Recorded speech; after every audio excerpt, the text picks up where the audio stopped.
Hello everyone, good morning to the. कैसे हैं आप सभी? आशा करता हूँ बढ़िया होंगे। हमने एक चैप्टर कंप्लीट कर लिया था, उसका नाम है केमिस्ट्री इन एवरीडे लाइफ। अब हम एक नया चैप्टर है, उसका नाम है पॉलीमर। इसको अपन शुरू करने वाले हैं। पॉलीमर को दो पार्ट में ये वीडियो होगी, सिंगल पार्ट में वीडियो नहीं होगी। एक तो वैसे तो इसी से सारा काम चलने वाला है, पर कुछ एक्स्ट्रा पॉइंट है जिनको समझना है तो उसके लिए अलग पार्ट बनेगा। मुझे लगता है कि आपको दिख रहा होगा, तो शुरू करते हैं। पॉलीमर को हिंदी में कहते हैं बहुलक। पॉली का मतलब होता है बहुत ज़्यादा, मैनी। मर का मतलब होता है यूनिट्स, यानी बहुत सारी यूनिट्स को मिलाकर मिल जाती है तो क्या बनती है? पॉलीमर बनते हैं, बहुलक बनते हैं। छोटी छोटी चीज़ों को बनाते हैं तो छोटे छोटे अणुओं को मिलाते हैं तो एक बृहद अणु का निर्माण होता है। किसका निर्माण होता है? बृहद अणु का निर्माण होता है। अब बात करते हैं classification of polymers on basic of source. मतलब सोर्स के आधार पर पॉलीमर्स को कितने भागों में वर्गीकृत किया जाता है?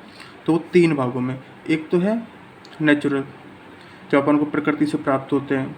एक है सेमी सिंथेटिक और एक है संश्लेषित सिंथेटिक। अब नेचुरल में क्या क्या आता है? एक तो नेचुरल रबर आता है, सीधा याद रखना है। सेल्यूलोज आता है, सीधा याद रखना है। प्रोटीन आता है, सीधा याद रखना है। सेमी सिंथेसिस में क्या है? सेमी सिंथेसिस क्या होता है कि पूरी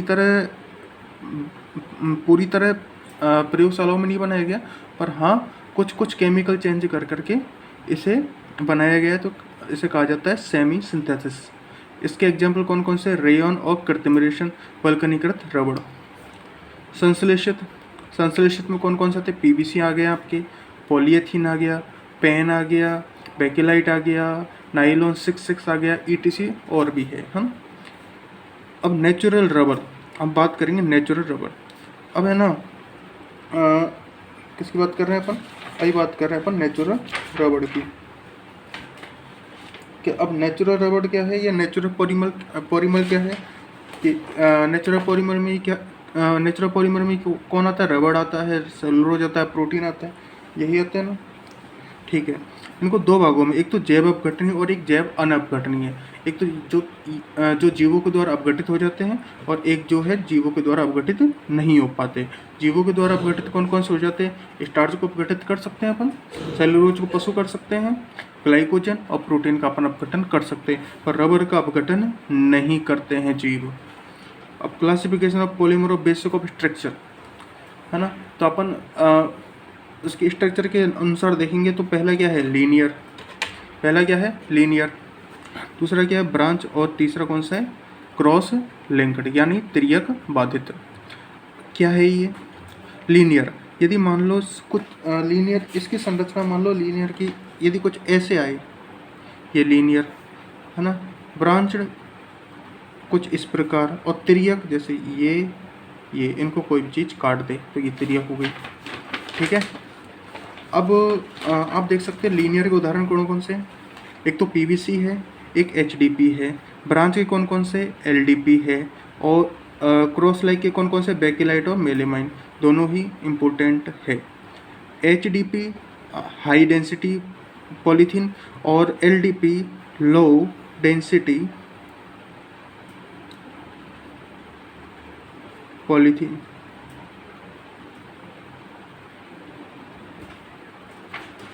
ठीक है। अब आगे बढ़ते हैं। क्लासिफिकेशन ऑफ पॉलीमर और बेसिक ऑफ पोलराइजेशन। ये ना टोटल होते हैं 2 प्रकार के। एक होता है एडिशन, एक होता है कंडेंसेशन। एक होता है योगात्मक, एक होता है संगणन। अब योगात्मक भी है, संगणन भी है। अब सर योगात्मक क्या होता है, संगणन क्या होता है? यदि मान लो आपके पास में कोई पॉलीमर दिया जाता है, आपको कोई पॉलीमर का कोई मोनोमर, कोई मॉलिक्यूल दिया जाता है, यानी मोनोमर दिया जाता है ना। तो जब वो आपस में जुड़ती है तो किसी एक अणु का निर्माण करती है, और जब वो जुड़ती है तो यदि वो जुड़ी है, किसी भी चीज़ का विलोपन नहीं हो रहा, कोई भी चीज़ निकल नहीं रही, तो वो तो हो गया एडिशन, है ना। और मान लो दो अणु मिले और कोई चीज़ जैसे H2O, HCl ऐसी कोई चीज़ निकली, तो वो हो गया कंडेंसेशन, संघनन। तो इसमें क्या है, विलोपन नहीं होता है, इसमें विलोपन होता है जुड़ने से। अब एडिशन दो प्रकार का होता है, होमोपोलीमर और कोपोलीमर। कंडेंसेशन भी होमोपोलीमर और कोपोलीमर। अब होमोपोलीमर एडिशन कौन से होते हैं कि जिनमें सेम मॉलिक्यूल हो, जिसमें कौन से मॉलिक्यूल हो, सेम मॉलिक्यूल हो, परंतु कोई किसी का विलोपन नहीं हो। कोपोलीमर में डिफरेंट मॉलिक्यूल हो पर विलोपन तो नहीं होना चाहिए। कंडेंसेशन में क्या है, सेम मॉलिक्यूल हो पर HCl H2O बाहर निकलना चाहिए। यहाँ पर डिफरेंट हो, डिफरेंट अणु हो, डिफरेंट मोनोमर हो, पर इनके अंदर HCl H2O बाहर निकलना चाहिए, तभी ये ऐसा हो पाएगा। अब बातें करते हैं हम एडिशन के होमोपोलीमर के उदाहरण कौन कौन से हैं। होमोपोलीमर के देखो भाई, एक तो है पॉलीथीन, है ना। मैं दूसरे पेन ले लेता हूँ। एक है पॉलीथीन, एक है पॉलीस्टाइरिन, एक है पॉलीविनाइल क्लोराइड, इसे आप बोल सकते PBC। एक है पॉलीएक्रिलोनाइट्राइल, एक है टेफ्लॉन, ये इंपॉर्टेंट है टेफ्लॉन। एक है नेचुरल रबड़, एक है सिंथेटिक रबड़। कौन कौन से, पॉलीथीन, पॉलीस्टाइरिन, पॉलीविनाइल क्लोराइड, पॉलीएक्रिलोनाइट्राइल, और इसको अपन बोल सकते PAN, टेफ्लॉन, नेचुरल रबड़, सिंथेटिक रबड़। कोपोलीमर का उदाहरण कौन सा याद करना है, ब्यूना, एडिशन वाले में ब्यूना S और ब्यूना N। नेचुरल, और इसमें क्या है, अब जैसे ना आपके दो चीज़ आए हैं, नेचुरल रबड़ आया है और एक आया है सिंथेटिक रबड़। अब नेचुरल रबड़ को ना एक चीज़ आती है नेचुरल रबड़ में, इसका जो आपको नेचुरल रबड़ नहीं दे करके ये भी दे सकता है वहाँ पे, पॉलीसिस आइसोप्रीन। और सिंथेटिक रबड़ का क्या दे सकता है, नियोप्रीन। नेचुरल रबड़ को पॉलीसिस आइसोप्रीन भी प्रीन बोलते हैं और सिंथेटिक रबड़ को नियोप्रीन बोलते हैं। कंडेंसेशन, अब कंडेंसेशन बात करते हैं कोपोलीमर में और होमोपोलीमर में। उसके उदाहरण कौन कौन से, नायलॉन 6 है ना। इसका ही नाम डेक्रोन है, ज़्यादातर डेक्रोन पूछा जाता है ना। वो टेरेरिन पूछ लिया जाता है, ठीक है। टेरेरिन नॉर्मल नाम हो जाता है, डेक्रोन जो पूछ रहे हैं बोल सकता है। गिलपटल, बेकिलाइट या melamine. Nylon 6 terylene, glyptal, bakelite, melamine. Nylon 6 दोबारा, नाइलॉन 6 टेरेलिन, गिलपटल, बेकिलाइट और मेलेमाइन। होमोपोलीमर में नाइलॉन 6 और कोप्रोलैक्टम, ठीक है। अब हम बात करते हैं आणविक बलों के आधार पर। अब आणविक बलों के आधार पर अपन बात करें तो देखिए बहुत सारे उदाहरण हैं, और क्योंकि सारा ज़्यादा चीज़ें याद करने की इसमें, कोपोलीमर में हम बात करें, कोपोलीमर नहीं, आणविक बलों के आधार पर अपन इसका क्लासिफिकेशन करें तो हम पहले पाएंगे प्रत्यास्थ, है ना। दूसरा है फाइबर्स, एक है थर्मोप्लास्टिक, एक है थर्मोसेटिंग। फाइबर्स को हिंदी में क्या कहते हैं रेशे, है ना। प्रत्यास्थ, अब प्रत्यास्थ कौन कौन से, प्रत्यास्थ का मतलब अपन जानते हैं कि जो खिंच जाए, है ना, जिनका जैसे अपन किसी चीज़ को दबाए और उसका शेप वापस से उसी शेप में आ जाए, वो हो गया प्रत्यास्थ। तो प्रत्यास्थ है तो उसमें कौन कौन से हैं, एक है प्राकृतिक रबड़,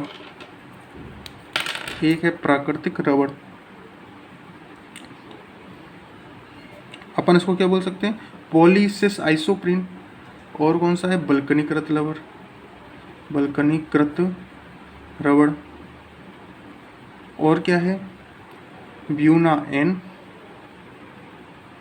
ये बताऊंगा ब्यूना एन कहाँ से आया, ब्यूना एस कहाँ से आया, आगे बताऊंगा सारा। एक है नियोप्रीन,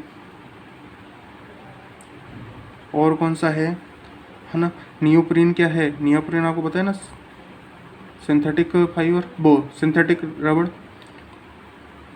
है ना, तो लिखने की जरूरत है क्या, संश्लेषित रबड़, ऐसे लिख देता हूँ। अब फाइबर्स में कौन कौन से फाइबर्स, आपको दो ही नाम याद रखने हैं, एक तो पॉलीएमाइड और एक पॉलीएस्टर। कौन सा, पॉलीएमाइड और एक है पॉलीएस्टर, ठीक है। और थर्मोप्लास्टिक में आपको तीन नाम याद रखने, आप नाम भी याद रख सकते हैं, नहीं तो आप एक ट्रिक याद रख सकते हैं, PPP यानी ट्रिपल P, मतलब पॉलीस्टाइरिन, पॉलीस्टाइरिन और PVC और पॉलीथीन, पॉलीथीन, ठीक है। अब थर्मोसेटिंग में कौन कौन से हैं, अब थर्मोसेटिंग में बच गए वो सारे, कौन कौन से, बेकेराइट, बेकेलाइट और मेलेमाइन, यूरिया, फॉर्मेल्डिहाइड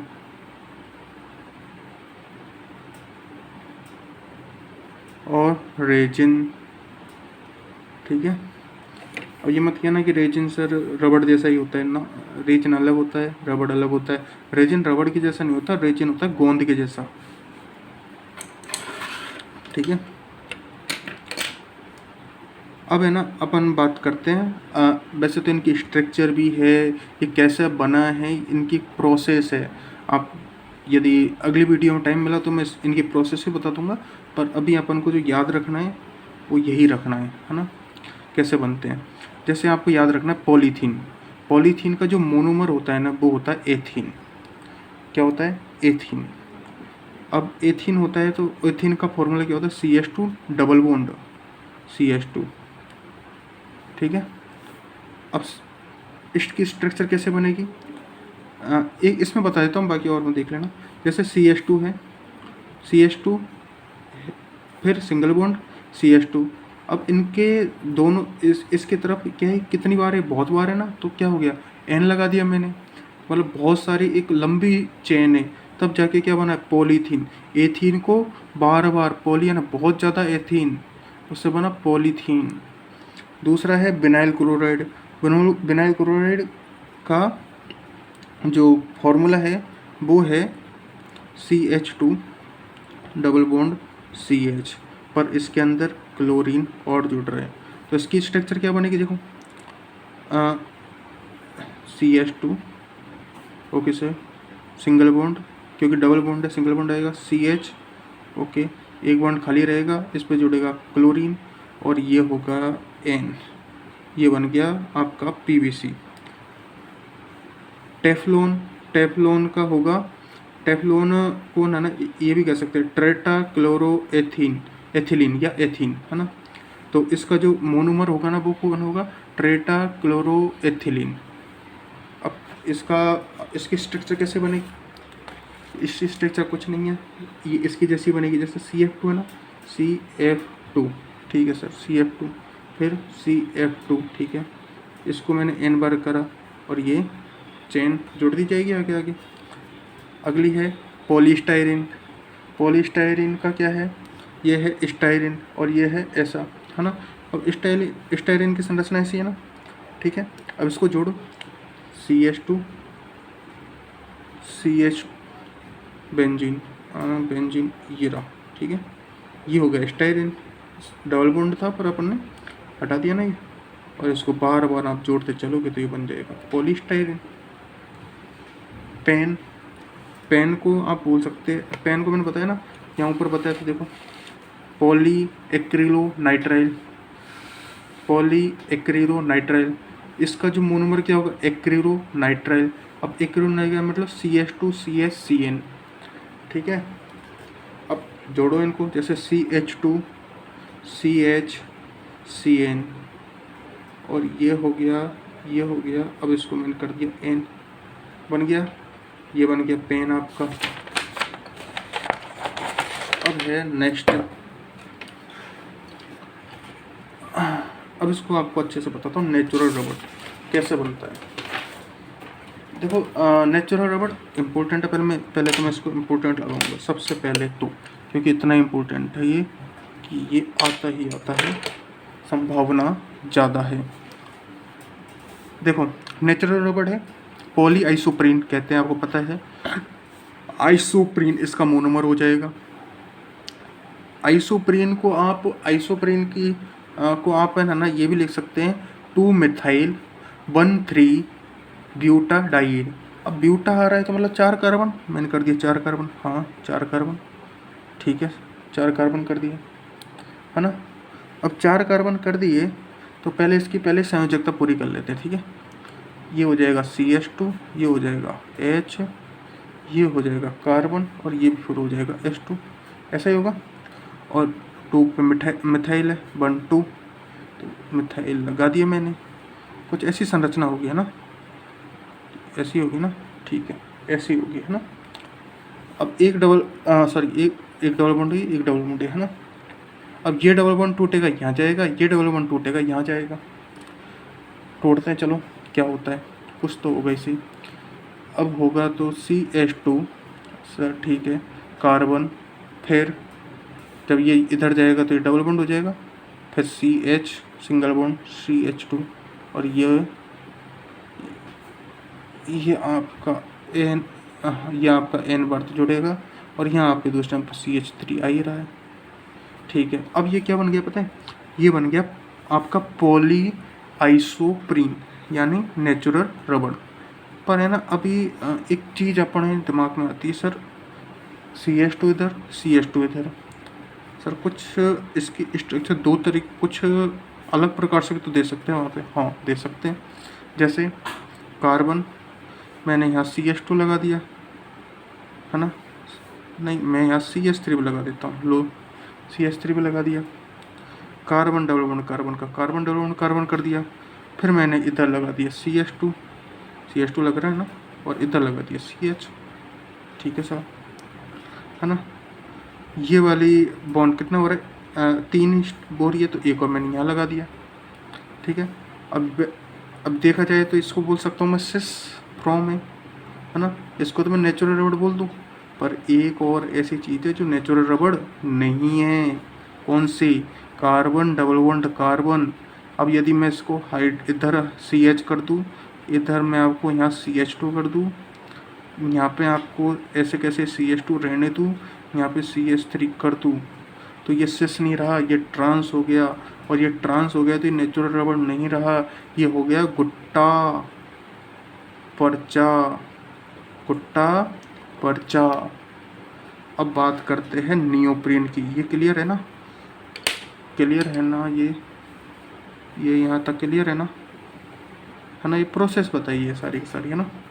वैसे ज़्यादातर यही पूछेगा कि यदि मान लो इधर आ जाए, यदि ये ट्रांस में जुड़ा हो तो गुट्टा पर्चा, और यदि इधर जुड़ा हो तो ये नेचुरल रबड़। आइसोप्रीन इसका मोनोमर है, और इसका जो कॉमन नेम वो हो जाएगा 2-मिथाइल 1,3 ब्यूटाडाइइन, ठीक है। अब है नियोप्रीन की बारी। नियोप्रीन भी एक पॉलीमर है। अब नियोप्रीन इसका है इसका जो क्या बोलते हैं मोनोमर है वो है क्लोरोप्रीन, यानी आपको ये स्ट्रक्चर कुछ ऐसे दिख रही है क्या, दिख रही है ना, तो मैं ये कह सकता हूँ कि प्रीन है। अब यदि ये प्रीन है तो इसके ऊपर क्लोरीन लग गया तो क्लोरोप्रीन हो गया, इसके ऊपर CH3 आइसो पोजीशन लगे तो आइसोप्रीन हो गया। तो नियोप्रीन और आइसोप्रीन, क्योंकि नियोप्रीन संश्लेषित है, ये प्राकृतिक है, बात वही है, ठीक है। अब है ब्यूना एस। अब है ना ब्यूना एस, है ना, ब्यूना एस का क्या है। अब ब्यूना एस आप ब्यूना एस के दो मोनोमर है, एक तो है 1,3 ब्यूटाडाइइन और एक है स्टाइरिन। मतलब इसका मतलब क्या है कि ये एडिशन तो है, क्योंकि इनमें से कुछ भी नहीं निकल रहा है, HCl ना H2 कुछ नहीं निकल रहा है ना। एक तो एडिशन तो है, पर ये कोपोलीमर है। कौन से है? कोपोलीमर। तो कोपोलीमर है तो देखो 1,3, अब पहले तो ब्यूना एस, ये एन है ना, Na ये है उत्प्रेरक यानी कैटलिस्ट है ना, ये कैटलिस्ट है ये। तो 1,3 ब्यूटाडाइन, ये रहा 1,3 ब्यूटाडाइन, और स्टाइरिन की संरचना ये रही। इन दोनों को मिला दिया जाता है, तो इन दोनों को मिला दिया जाता है। तो मैं केवल एक स्ट्रक्चर से आपको समझाता हूँ। तो ये कुछ ऐसे बनेगा, एन बार तो ये बनेगा, जैसे आ जाएगी तो देखता हूँ CH2 सिंगल बॉन्ड CH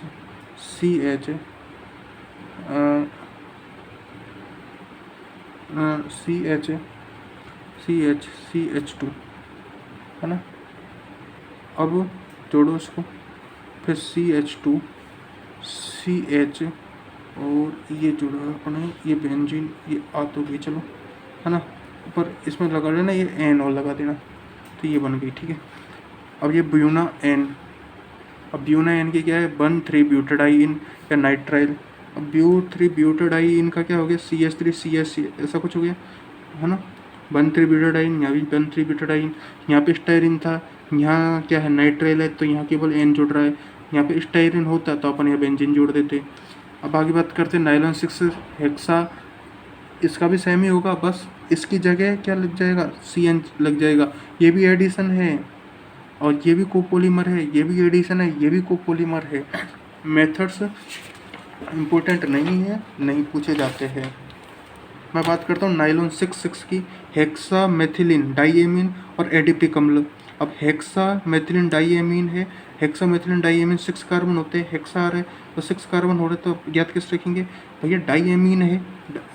मैंने यहाँ छुपा लिया है ना, डाइएमीन है मतलब, तो डाइएमीन पर 2 एमीन तो लगाए, 2 एमीन लग गए। अब वो कह रहा है हेक्सा मेथिलीन, तो मतलब पहले मेथिल तो लगाए, पहले मेथिल लगा दिया।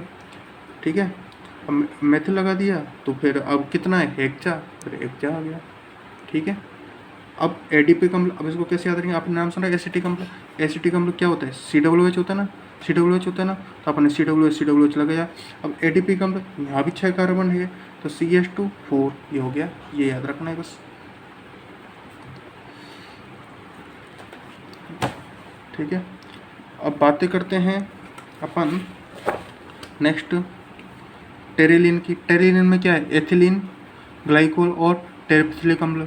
एथिलीन ग्लाइकोल में CH2 और दोनों पे OH जुड़ जाएगा, और टेरेथिलिक अम्ल में दोनों तरफ COOH जुड़ जाएगा यानी एसिटिक एसिड जुड़ जाएगा। फिर गिलपटल में एथिलीन ग्लाइकोल और थैलिक अम्ल, मोनोमर याद रखना है एथिलीन ग्लाइकोल और थैलिक अम्ल, CH2OH, और ये हो गया ऐसा। ठीक है, बेकेलाइट फिनॉल और फॉर्मेल्डिहाइड को मिला देते हैं तो ये बन जाता है ना, ये आप सबको पता है इसके बारे में। तो और नाइलॉन 6 का प्रोलेक्टम। ठीक है, अब है ना मैं आपको बेकेलाइट की एक चीज़ बताता हूँ। ठीक है, बेकेलाइट के बारे में कुछ चीज़ें बताता हूँ। पहली बात तो बेकेलाइट क्या होती है, ताप दृढ़ होती है। कैसी होती है, ताप दृढ़। मैं यहाँ लिख देता हूँ ताप दृढ़ यानी थर्मोप्लास्टिक है ना। आपको ये पता है कि जब दोनों अलग अलग है ना, तो भाई कंडेंसेशन तो है, कंडेंसेशन भी है, कोपोलीमर भी है, क्योंकि इसमें अपने ना इसमें आपके H2O बाहर निकलेगा। तो अभी क्या करवाएंगे ना बेकेलाइट, तो H2O बाहर निकलेगा, तो ये कंडेंसेशन है ना, कंडेंसेशन पॉलीमर है। ओके सर, है ना। ये कोपोलीमर है, कोपोलीमर नहीं कोप्लेनर है ना, तो प्लेन भी तो आ रहा है ना, को है ना, प्लेनर भी है और एक कोपोलीमर भी है ना, कोपोलीमर। ठीक है, अब प्लेनर में भी है। ठीक है, माफ़ करिएगा, ये अपन ये आवश्यकता इसकी नहीं है ना, कोपॉलीमर है। ओके, इसका यूज कहाँ आता है? इसका यूज आता है प्रेशर कुकर के हैंडल बनाने में, या विद्युत रोधी स्विच जो होते हैं है ना, उनको बनाने के लिए इसका उपयोग किया जाता है। अब है ना फिनोल का आपको पता है स्ट्रक्चर, फॉर्मेलिटी है आपको पता है। अब है ना इसका क्या होता है मैं आपको बताता हूँ, है ना।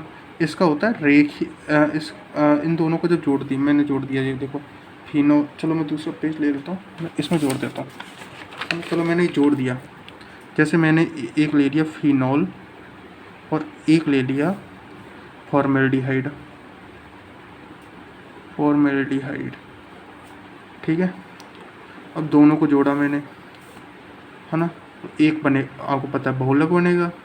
अब बहुलक बनेगा तो कैसे बनेगा? एक तो बनेगा रेखीय बन सकता है, और एक बनेगा आपका क्रॉस वाला यानी तिर्यक। अब रेखीय कैसे बनेगा वो आपको बता देता हूँ। अब जैसे इसको ध्यान से देखना, ये क्या है? फिनोल। बना लूँ? हाँ बना लो भाई, क्या दिक्कत आ रही है? ले बना लिया हमने, तो लो बना लिया, है ना। वो जोड़ दिया, ये आ ही गया बीच में, है ना। अब है ना एक और बना लूँ? हाँ ठीक है बना लो, दिख रहा है ना, हाँ बना लूँ, बना लिया। जोड़ दूँ OH? हाँ जोड़ दूँ। एक और बना लूँ? हाँ बना लूँ। ये लीनियर चल रहा है ना सब कुछ, है ना। OH, ठीक है, यही है। ओके, अब है ना इसको जोड़ो आप CH2 से, लिंक कर दो इन सबको। लिंक करने के लिए किसका उपयोग करेंगे? CH2 के कर रहे हैं ना अपन तब से, ठीक है। ये हो गया आपके, इसको बोलेंगे अपन नोबोलिक। कौन सा बोलेंगे? नोबोलिक। अब देखो, अब इसमें आएगा, ये बन गए एक स्ट्रक्चर। ओके, और देखना कैसे कैसे क्रॉस बनती है, देखना ना। एक और बना दी मैंने यही स्ट्रक्चर, ठीक है। एक और बना दी मैंने यही स्ट्रक्चर, एक और बना दी अपने ये, आपने यही स्ट्रक्चर, आपने बना दी एक और स्ट्रक्चर, आपने बना दी एक और स्ट्रक्चर, ठीक है। आपने यहाँ OH जोड़ा था, हाँ OH जोड़ा था, हाँ OH जोड़ा था, आपने OH जोड़ा था, OH जोड़ा था, OH जोड़ा था।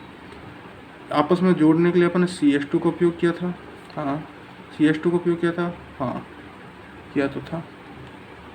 अब आपस में जोड़ने के लिए अपन ने CH2 का उपयोग किया था, हाँ CH2, है ना, जगह कम, कोई बात नहीं, है ना। आपस में जोड़ने के लिए अपन ने CH2 का उपयोग किया था, हाँ आपस में जोड़ने के लिए CH2 का उपयोग किया था, हाँ। ऐसे करते करते, बार बार करते करते, कितनी बार? N बार। तो ये क्या बन जाएगा? पूरा के पूरा क्या बन जाएगा? बेकेलाइट बन जाएगा। ये बेकेलाइट नहीं है, ये केवल इसके नोबोलिक है, ये बेकेलाइट है, ठीक है। ओके, अभी आप कहे तो मैं वैसे दूसरी चीज़ में से बता सकता हूँ, पर चलो कुछ चीज़ें वो आपको सीधा बता देता हूँ मैं, थ्योरी है ना। प्लास्टिक, वैसे मुँह से बता देता हूँ। प्लास्टिक जो होता है ना, प्लास्टिक दो प्रकार के होते हैं। प्लास्टिक दो प्रकार होते हैं, एक थर्मोप्लास्टिक, एक थर्मोसेटिंग प्लास्टिक। एक होता है थर्मोप्लास्टिक,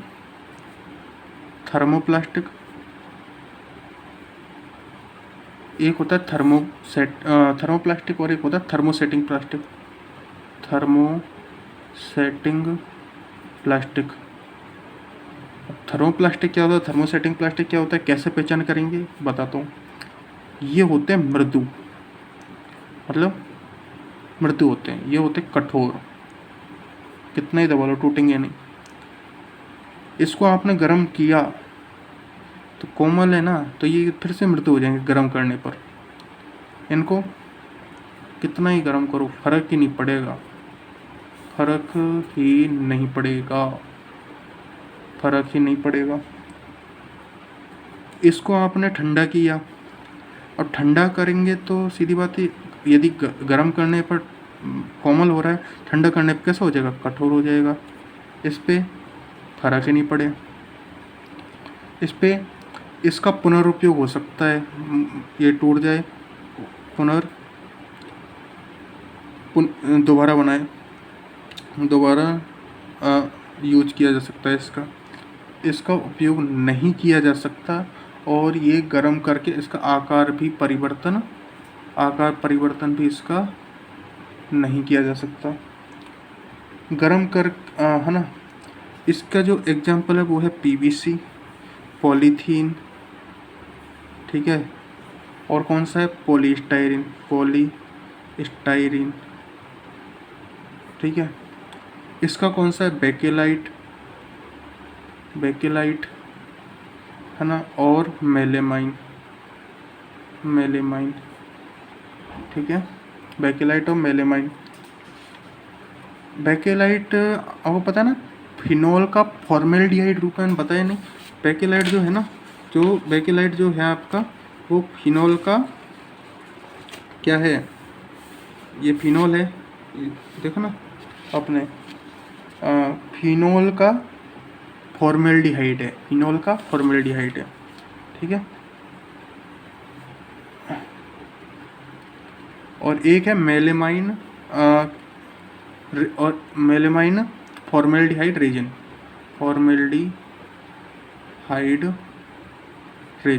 ठीक है। और बेकेलाइट फिनोल का फॉर्मेल्डिहाइड, ठीक है। अब आंतरिक बलों की प्रवणता का क्रम। आंतरिक बल जैसे अभी अपन ने पढ़े थे ना, 4 बल ये पढ़े थे आपने, वो ध्यान दिया हो तो ये यहाँ पे पढ़े थे अपन ये। अब इनके भाई प्रबलता किस में ज़्यादा है किस में कम है। देखो सबसे ज़्यादा प्रबलता फाइबर में है ना, फिर उसके बाद में है थर्मोसेटिंग में, ठीक है ना, या फिर दोनों में समान है, ताप इन दोनों में समान है, और फिर सबसे कम है इसमें, ठीक है। ओके, रबर का वर्गीकरण क्या होता है कि मतलब एक शब्द आया होगा बल्कनीकृत रबर, तो रबर का वर्गीकरण क्या होता है, प्राकृतिक रबर को उच्च ताप पर पहले गर्म करो, गर्म करने पर मृदु और ठंडा करने पर क्या हो जाता है, भंगुर हो जाता है, टूट फूट जाता है। अतः इसकी गुणवत्ता के सुधार के लिए इसके अंदर क्या डाल दिया जाता है, सल्फर डाल दिया जाता है, और सल्फर डाल दिया जाता है तो वह त्रियक बंधों के द्वारा जुड़ता है, और जब त्रियक बंधों के द्वारा जुड़ता है तो हमें एक चीज़ प्राप्त होती है, उसका नाम है वल्कनीकृत रबड़।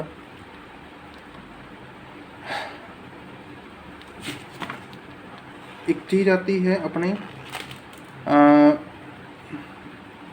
ने एक चीज़ पढ़ी थी जो ये है कि है ना, अपन ने जैव अपघटनी और जैव अनअपघटनी है ना, इन दोनों के कौन कौन से हैं नाम पढ़ा था अपन ने, है ना।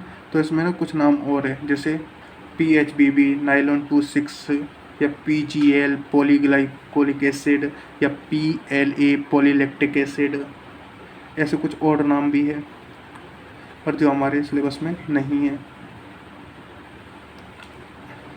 ठीक है।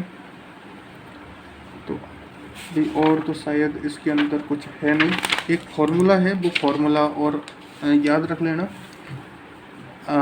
यदि मान लो कभी ऐसे आ जाए आपके सामने PDI, आपने PDI है ना, PDI क्या होता है ना। पहले तो आपको PDI समझने से पहले आपको ना क्या रखना चाहिए, संख्या का औसत अणुभार,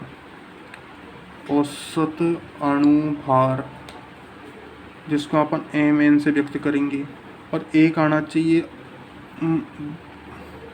भार, औसत अणुभार, ठीक है। इसको आप MW से व्यक्त करेंगे। कैसे करेंगे वो बता देता हूँ। जैसे यदि आपसे MN पूछ ले आपको गलती से, तो आपको एक फॉर्मूला याद रखना, N1 M1 plus N2 M2 plus N3 है ना, plus N1 plus N2 plus N3। यदि इसका पूछ ले तो MW का पूछ ले तो क्या याद करना है, N1 M1 का स्क्वायर प्लस N2 M2 का स्क्वायर प्लस N3 M3 का square upon N1 M1 plus N2 M2 plus N3 sorry M3, यही करना है, ठीक है।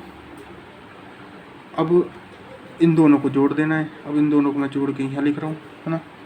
तो N1 M1 का स्क्वायर प्लस N2 M2 का स्क्वायर प्लस, है ना, ऐसा अपॉन N1M1 प्लस N2M2 है ना, ये तो हो गया इसका, ठीक है। अब है ना PDI क्या होगा, MW प्लस Mn। यदि आपके नेचुरल पॉलीमर के लिए जो आता है ना PDI का मान यदि 1 आ जाए तो मान लेना नेचुरल पॉलीमर है, और मान लो इसका मान 1 से ज़्यादा आ जाए तो ये मान लेना सिंथेटिक है। सिंथेटिक मतलब संश्लेषित है, ठीक है। Okay, bye bye.